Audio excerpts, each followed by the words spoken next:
Outlook 2023. Con estas palabras encauzamos y proseguimos con nuestro especial enfocado, como decimos, en inversión, en oportunidades, en el panorama que dibujan las grandes gestoras en estos momentos de cara al año que viene. Momento de hacer balance de este año, pero sobre todo de poner ya la mirada en el año que viene.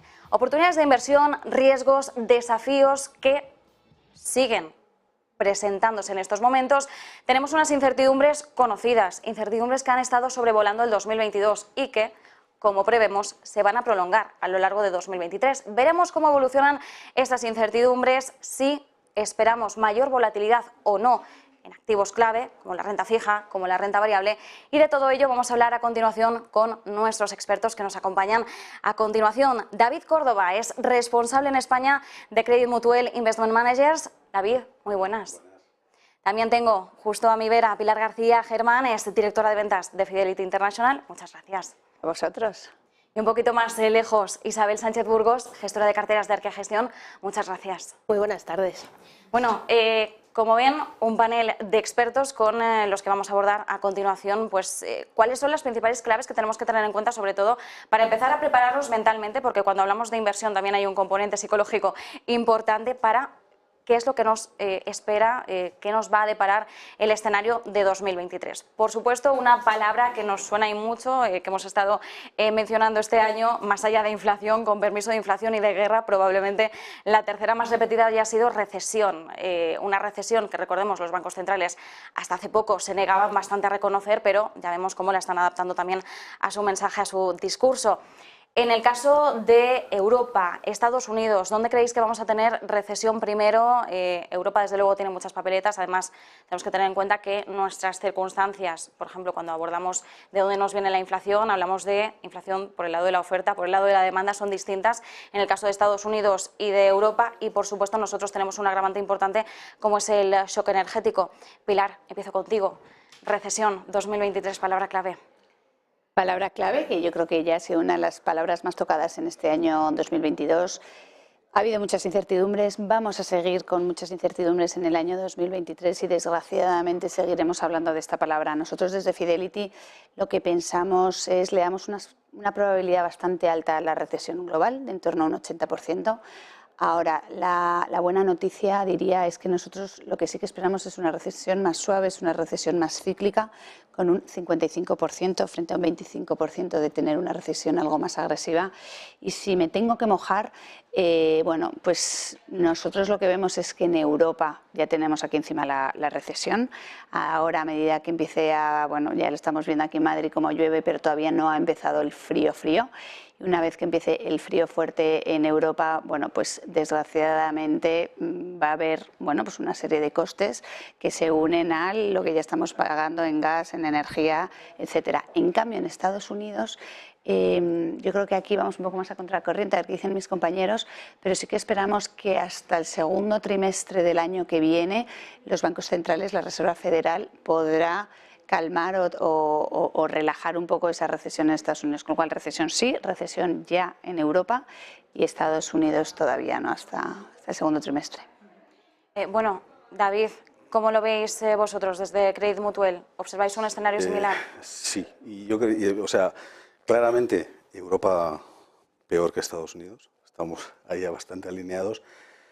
Y además en Europa sí podemos haber llegado, digamos, al pico de la inflación, pero tenemos detrás todo el efecto secundario de la inflación, ¿no? Que entremos en una espiral de salarios, subidas de materias primas, que siga la guerra.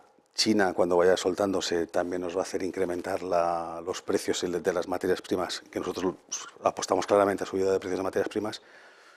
Con lo cual creemos que esta inflación, que estamos viendo que buenos resultados y tal, sí puntualmente es muy interesante, pero es que la que se nos viene detrás, y nosotros, ya digo, nuestra apuesta para que quede así como muy foto, pensamos que va a haber una inflación duradera del 2-3% durante bastante tiempo y creemos que los bancos centrales no van a poder bajar tipos, los tipos van a estar un poco más altos, porque además todo este movimiento de ayudas que es espectacular, pues también es otra fuerza inflacionista espectacular, con lo cual vemos por todos lados inflación, recesión, ralentización y somos más optimistas con Estados Unidos, que van por delante, son mucho más flexibles, tienen el dólar también Ellos han subido tipos mucho antes y creemos que son mucho más flexibles y lo estamos viendo. Pero vamos, el dato de la inflación, que pensamos que es muy puntual, yo ya quiero dejar claro que es que el problema es lo que viene después. O sea, es que hemos visto, yo creo que solo la puntita del iceberg, nunca mejor dicho, de lo que viene detrás.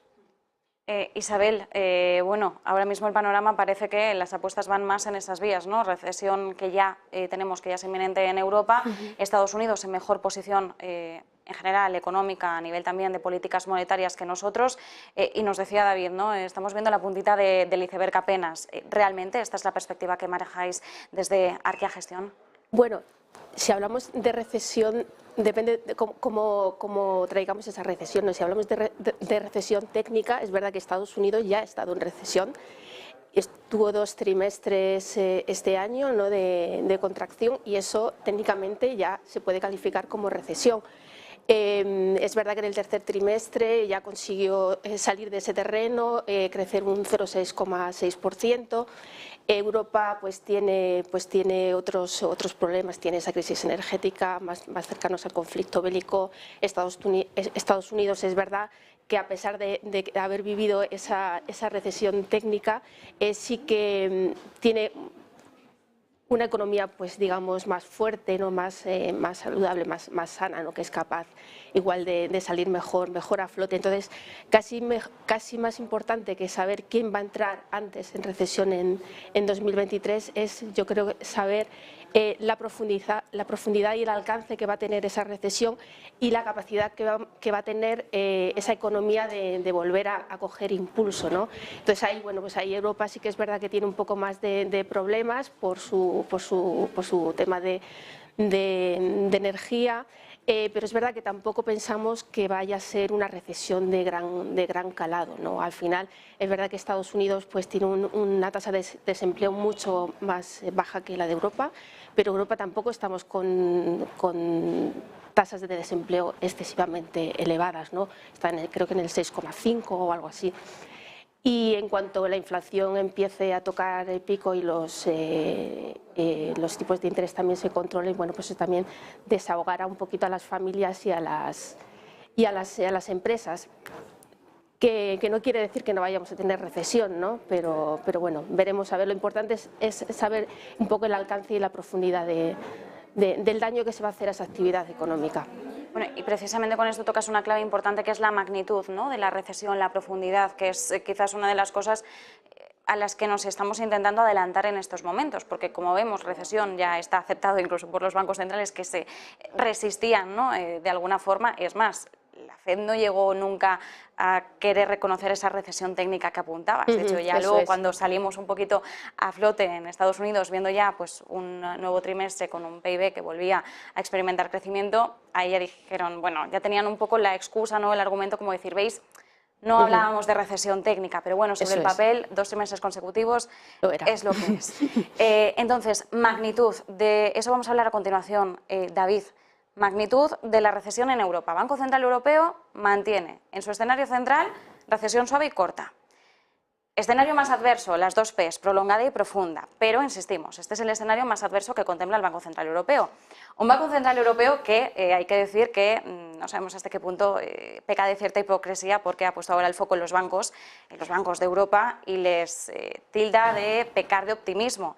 Claro, sabiendo que el Banco Central Europeo en su escenario central habla de recesión suave y corta, nosotros también nos planteamos, ¿no estará pecando de optimismo nuestro propio Banco Central?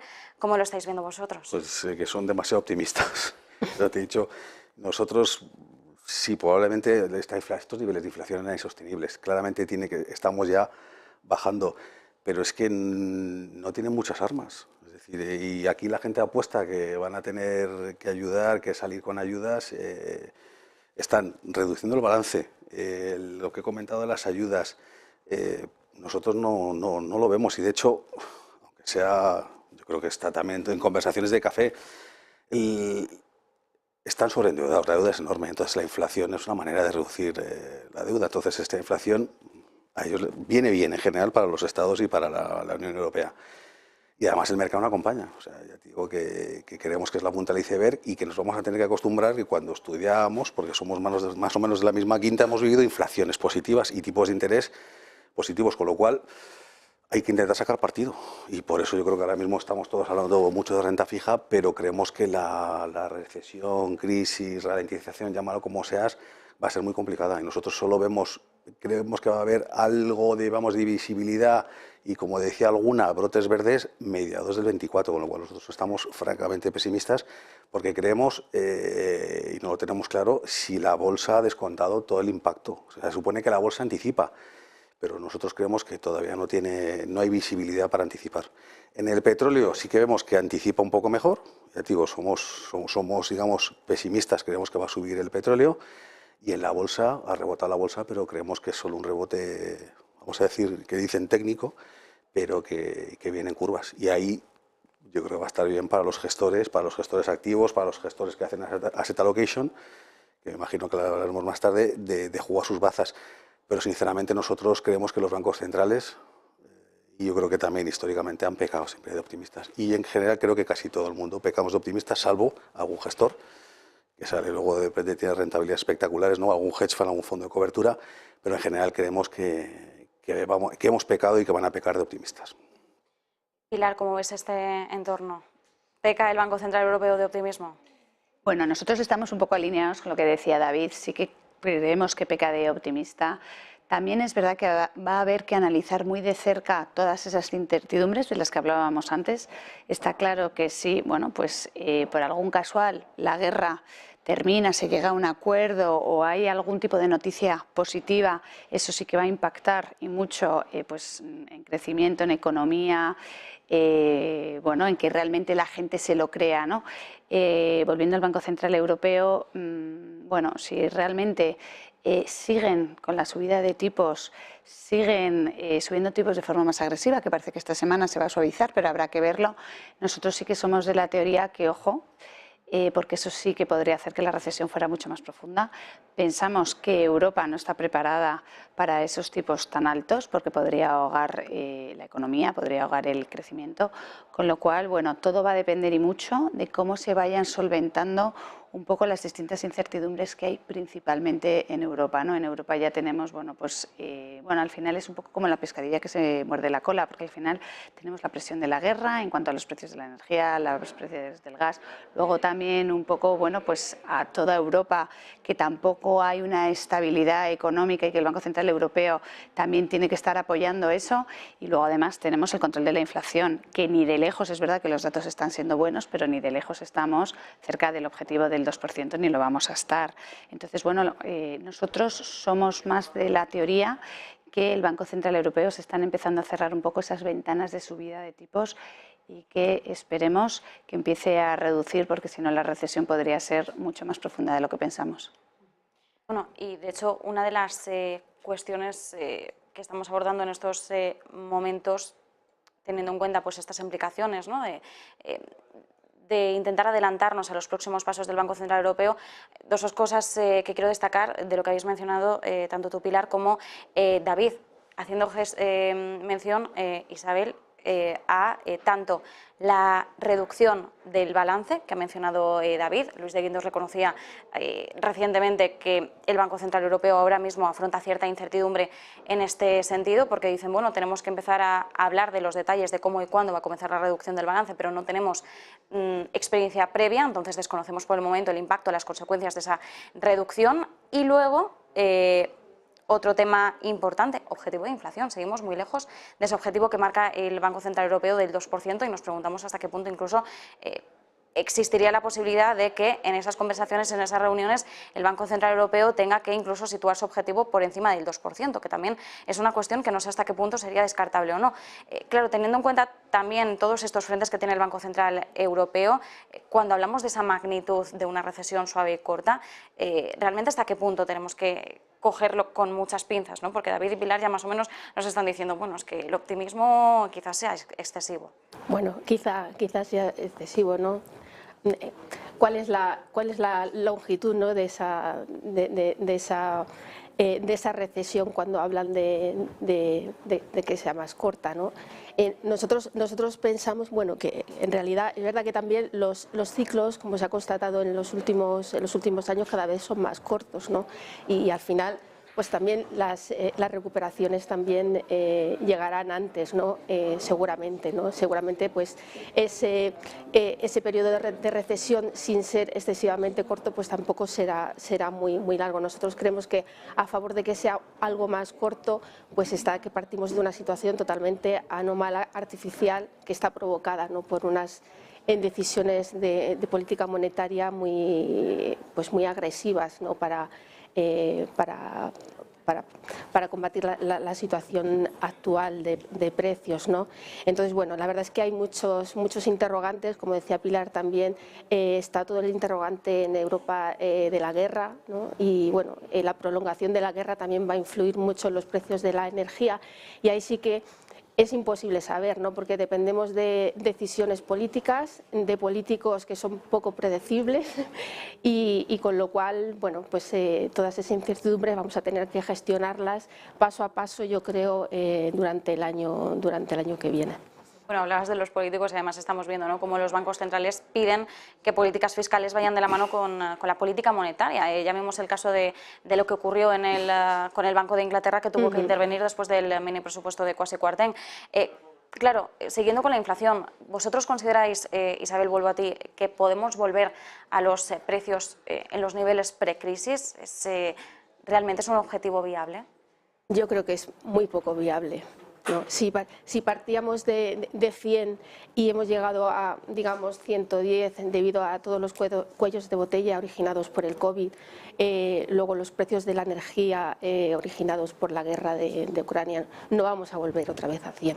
Ya, los precios al final acaban consolidándose y no sé dónde llegaremos, ¿no? Pero desde luego volver a los precios antes de la pandemia será complicado, y volver a niveles de inflación anteriores pues también es inviable. No sé, no me atrevo a predecir en qué niveles de inflación estaremos el año que viene, pero desde luego si echamos la vista atrás, antes de la pandemia la inflación en Europa, en la zona euro, estaba en el 1,20. Los bancos centrales estaban luchando por conseguir generar inflación, ¿no? Ahora la situación es muy distinta, han pasado muchas cosas y volver a aquello pues quedarán muchos años, ¿no? para volver a esa situación. Desde luego. Bueno, y además otra de las claves para este año, más allá de la inflación, es bueno, la actuación de los bancos centrales. Ahora mismo estamos viendo la magnitud con la que prosiguen en ese ciclo de subidas de tipos de interés. Venimos además de unas subidas bastante agresivas, tanto por parte de Estados Unidos como por parte de Europa, 75 puntos básicos de una sola tacada, que en un primer momento era un movimiento histórico por parte de los dos bancos centrales, aunque ahora ya hablamos de con cierta normalidad de esos 75 puntos básicos. En su momento, hace unos meses, suponía un movimiento de pisar el acelerador, ¿no? Y ahora estamos viendo cómo poco a poco están intentando apartar un poquito el pie. 50 puntos básicos, 25, vamos a ir viendo los próximos movimientos. Claro, en esta labor que también hacemos los medios económicos, ¿no?, que no nos podemos parar quietos, intentamos ir al siguiente paso, siguiente nivel, escenario futuro. Claro, es difícil porque no se tiene nunca la bola de cristal, pero cuando hablamos de pivot, ¿no?, que sobre todo es un movimiento del que se habla mucho cuando hablamos de la actuación de Jerome Powell, de la Reserva Federal, cuando hablamos ya de pausa o incluso de recorte de tipo de interés, que ya sería el siguiente paso. ¿Cómo estáis viendo este escenario? Pilar, no sé si es más probable que tengamos esa pausa más rápido en Estados Unidos que en Europa. En cualquier caso, más allá de la pausa, segunda pregunta en la misma cuestión, recorte de tipo de interés, ¿eso ya para cuándo? ¿Para 2023 es viable?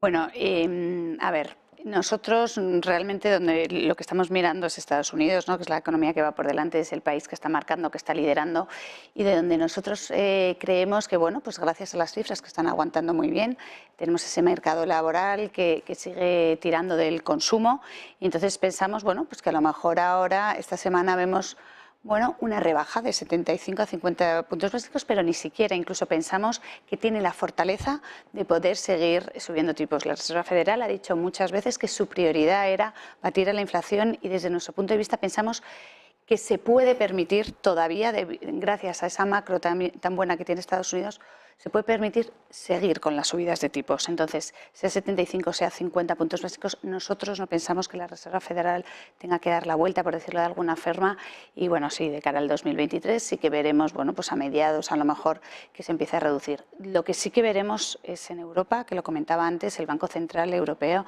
desde nuestro punto de vista, no tiene nada que ver la situación en Europa, que bueno, pues hay mucha parte del mercado que dice, oye, pues Europa, el Banco Central Europeo sigue un poco los pasos de la... Es que es inviable, porque es que la macro no tiene nada que ver, ¿no? La situación en un sitio, la situación en otro. Entonces, bueno, pues lo que comentaba antes, nosotros llevamos ya meses diciendo que el Banco Central Europeo debería de terminar el año dando un giro en ese cambio sobre los tipos de interés y bueno, si no es ahora a cierre de año, que bueno, se reducirá en cierta parte, desde luego sí que tendría que ser a primeros del año que viene, puesto que si no la recesión podría ser muy profunda porque se ahogaría un poco la economía y el crecimiento a nivel europeo.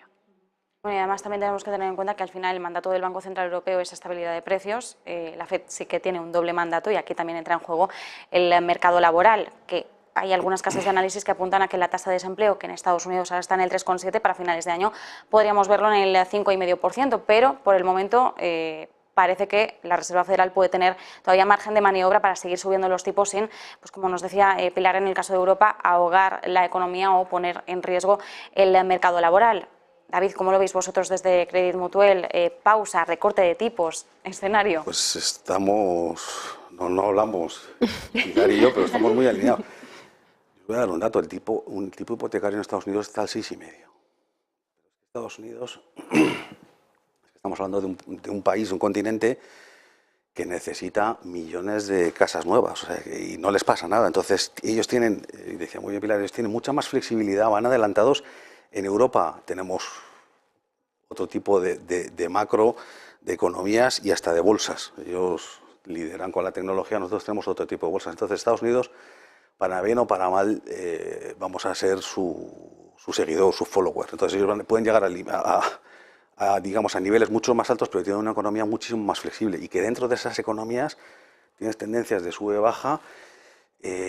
Os voy a dar también otro dato que me encanta. San Francisco ha perdido en un año el 10% de su población. ¿Y dónde se han ido? Pues al Sunbelt, Austin, Texas, etc. Miami creo que ha subido el doble el precio del real estate. Entonces, tienen otros problemas. Ellos siempre van a ser mucho más flexibles, subirán más, bajarán más y más rápido que nosotros. Iremos detrás. Nosotros, decía muy bien Pilar, no podemos subir los tipos mucho más porque lo vamos a ahogar. Entonces nosotros vamos a tener... Yo creo que vamos a estar, digamos, en un tono más monocorde. Los tipos no van a poder subir porque es que si no, si aquí hablamos de que tenemos que pagar una hipoteca del 6,5, sí que salía la gente a la calle hasta esta mañana, ¿no?, a protestar. Entonces en Europa tenemos otras cartas, tenemos nuestra baraja, nos ha tocado estas cartas y tenemos que jugar nuestras bazas y chico, al final yo creo que también en esta guerra somos los que estamos perdiendo en todo tipo en economía, en política y en temas hasta estratégicos, ¿no? Entonces, bueno, afortunadamente para los americanos van a ir tirando del carro y creo que van a seguir subiendo tipos porque lo pueden hacer. Entonces, al final, y luego insisto, lo vuelvo a repetir, ya no lo voy a decir más, la inflación para el que tiene que devolver el dinero está muy bien. Lo que pasa es que yo creo que hemos pecado optimistas, los bancos centrales han pecado de optimistas y digamos, el perrito, el gatito que estabas alimentando ahora es un león, entonces, pero van a intentar sacar partido. Entonces Estados Unidos nos va a dar, creo que, otras lecciones, vamos a seguir detrás de ellos y en Europa estamos muy encorsetados, lamentablemente, y vamos a sufrir por los dos lados, por Estados Unidos, por China, por la inflación, por los costes de la energía. Bueno, además, Isabel, en línea con esto, al final también es un poco la dificultad añadida del Banco Central Europeo, que responde por todo un continente con la casuística de cada uno de los países, frente a la Reserva Federal, que bueno, actúa como una única voz. Y al final es un país frente a un cúmulo de países, que también es la dificultad añadida, más allá de que nosotros tengamos nuestro propio entorno económico con los shocks energéticos derivados de conflicto bélico, etcétera, etcétera. es otra cuestión que también es importante. Al final, cada país, además lo estamos viendo ahora, después de ante la crisis energética, vemos como muchos países ahora mismo se han desligado de esa voz conjunta bajo el paraguas Unión Europea y están intentando cerrar sus propios acuerdos, porque aquí al final el que no corre vuela, ¿no? Y lo hemos visto también en Qatar, además, con el cierre de algunos contratos o el viaje de Olaf Scholz a China, a su reunión con Xi Jinping, para asegurarse también gran parte del terreno, teniendo en cuenta el momento en el que estamos. Claro, mencionaba David Estados Unidos y yo por aquí quiero tirar, porque al final, cuando ya hablamos de regiones, Estados Unidos pues está en una posición distinta a Europa. Si intentamos avanzar, ¿cómo puede ser la fotografía de la economía estadounidense en 2023? Ahora que estamos viendo además estos últimos datos de inflación que empieza a descender, que seguimos viendo un mercado laboral resiliente, pero con el ojo puesto, por supuesto, en el mercado inmobiliario, en la subida en las hipotecas. ¿Cuál sería esa fotografía? Sí, pues muy parecido a lo que estás contando tú. Nosotros creemos que la economía americana va a seguir siendo una economía muy fuerte, va a seguir liderando, ¿no? La economía mundial. Es verdad, porque es una economía muy sólida, muy resistente, que tiene un mercado laboral que estamos viendo con porcentajes de desempleo todavía en el 3,7, muy cerca del pleno empleo. Pero es verdad que también hay que analizar otros elementos que tú apuntabas, y David decía que, bueno, que se necesitaba construir mucho todavía en Estados Unidos, pero es verdad que está habiendo ya algunos avisos sobre el mercado inmobiliario en Estados Unidos, ¿no? Hay algunos índices que detectan un poco lo que están pensando los contratistas, todos los elementos que entran en juego, ¿no? Dentro del mercado inmobiliario, y son índices que llevan cayendo más de 10 meses consecutivos, ¿no? Uno de estos índices, que es el índice de mercado de la vivienda de la Asociación Nacional de Constructores, estaba en noviembre en 33. El 50 es el punto entre lo positivo y lo negativo, ¿no? Y creo recordar que, con excepción de la primavera del 2020, es la lectura más baja desde 2012, ¿no? O sea, eso es un elemento a tener en cuenta, que el mercado inmobiliario puede estar sufriendo. En Estados Unidos es verdad que tiene esa fortaleza para salir airoso antes que otras regiones, y Europa tiene que luchar con lo que tú decías anteriormente, ¿no? Que no es un país, que somos muchos países con intereses pues a veces muy comunes y a veces diferentes, y estamos viendo los niveles de inflación en la zona euro, que el último dato era el del 10%, pero con cifras muy diferentes por países, pues dependiendo de si hay ayudas, no hay ayudas. Bueno, la cuestión de organizar a toda una región es mucho más complicado, ¿no? Pero 2023 creemos que va a ser un año también complicado desde el punto de vista económico para Estados Unidos. Igual la tasa de desempleo también empieza a subir, eso hay que tenerlo en cuenta, lo que no significa que no vayamos a ver oportunidades de inversión. Como inversores también podemos encontrar oportunidades de inversión, y seguramente las encontraremos el año que viene, ¿no? Pero ojo también a esos factores, ¿no? que pueden dañar ahí un poco la economía americana.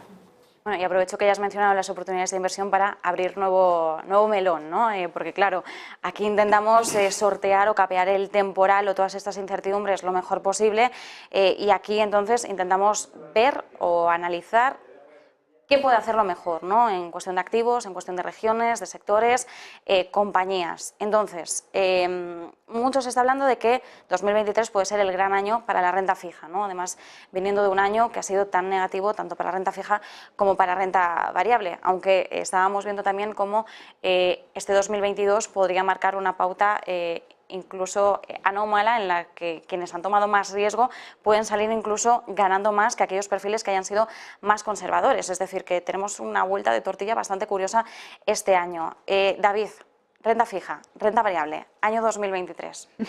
Voy a empezar monetario. Llevo vendiendo fondos muchos años y al final, en una casa que estaba hace muchos años, vendíamos el fondo monetario y era nuestro blockbuster. Claro, el Fondo Monetario a lo mejor te da un 3-4%, ahora no sé si va a dar tanto, pero nosotros creemos que la foto de una cartera con el escenario que hemos pintado, que yo creo que es pues te diría que con muchísimas curvas, y si vienen curvas, pues vamos a protegernos monetario, renta fija sí. Es más, tenemos unas oportunidades de, digamos, de coger el carry, de comprar lo que se dice buy and hold solo en govies, tanto, lo diré, americanos como europeos. Dentro de Europa, periferia, Inglaterra, ni tocar. Emergente, ¿por qué no? Y renta fija igual en investment grade, creemos que ahora están las oportunidades. Por supuesto, creemos que va a haber repunte de tipos, con lo cual, por eso digo lo del a vencimiento, comprar esta oportunidad, porque yo creo que ya es buen momento para comprar esa renta fija y olvidarte de ella y cobrar tu 3-4% tan ricamente durante 3 años. Y estamos todos, yo creo que del lado de la renta fija después de tantos años, ¿no? Y nosotros nos gusta mucho el oro, la protección, creemos que va a seguir subiendo. Monetario, renta fija, commodities, materias primas, y renta variable de calidad, de esta que decimos todos y todas las gestoras de visibilidad, etc., power pricing.